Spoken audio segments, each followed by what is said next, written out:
Hi everyone. No, I haven't made a video in a while, so I promise to start making more videos. I know I always say that, but Christmas came and I got a little busy.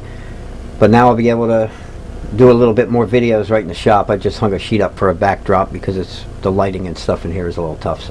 But today I figured we'll try and do a walking stick, because a lot of people ask me about walking sticks. I think that's one of the first things they want to carve when you first learn to carve.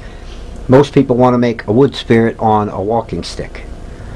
You know, they like the wood spirits. They sell very good.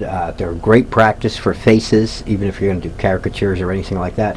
You can always make faces on sticks to practice those before you get into figures or whatever. And you can put a wood spirit on almost anything made out of wood.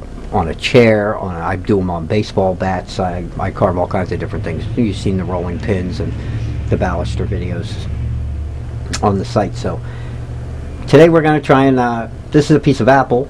I'm going to carve a walking stick for you guys out of this piece. You can do it the same thing on maple, ash. The hardwoods usually work better. Pine's okay, but you don't want it to split out, so make sure it's been seasoned for at least 6 months. Alright, I like wood about 6 months to a year, at least a year. So if you cut them, always cut them in the fall. Find seasoned wood that has been laying around. If you trimmed a tree or something, stack it up in your shed or your garage or your shop, standing up.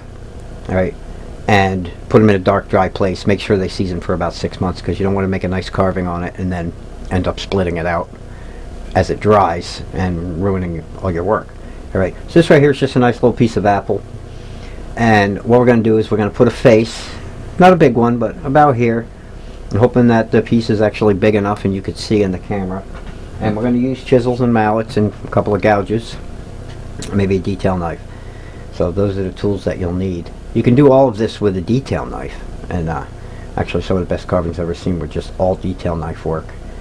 And I prefer using my detail knife, but for the videos I'm going to show you guys a lot of work with the chisels and gouges. Alright, this right here is basic V tool. Alright, makes a groove, a nice V-shaped cut. And what we're going to do is come down a little bit about here, and well, let me get the marker and show you guys. It's going to be a lot easier to do it that way, so you get the gist of what we're going to do. We're going to start him by putting just a V cut right across here. That's going to be his hairline.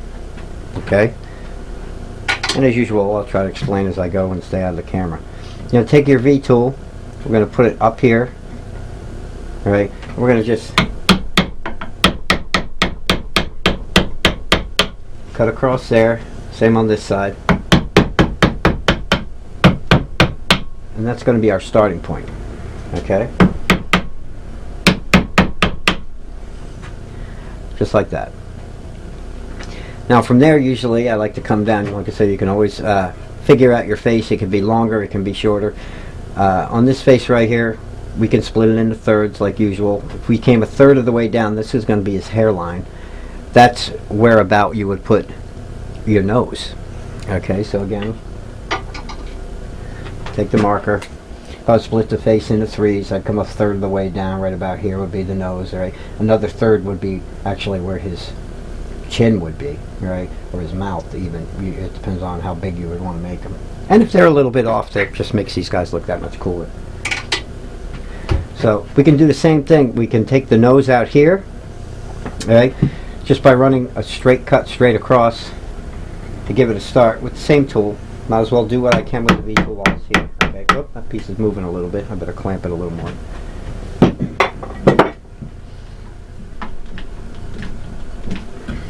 Okay, usually I don't have the bottom clamped. It's just a small piece for video purposes, but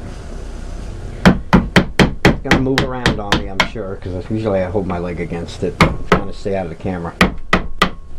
Okay, so that's all we're doing here is taking some wood out, get a little bit more in the middle.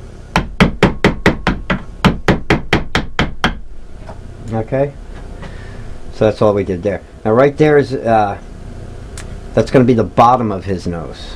All right, up here is where we're going to have the eyebrows, right above that line.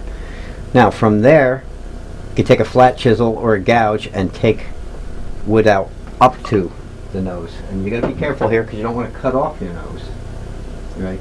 I like to use either a detail knife for this, or I can use a chisel or gouge. I'll use a little flat chisel here to show you. Right, just kind of, I should get a bigger one. Now, this is a pretty good seasoned piece. And the reason I'm using a smaller tool is because it is small, so if I had a bigger piece, I'd go to a really big chisel. Save myself some time. All I'm doing is shaving that up to get a little bit more wood out of this nose here. Right, you want to bring that nose out by taking the wood out from underneath it. So make a stop cut. I don't know if this clamp is going to be what I want.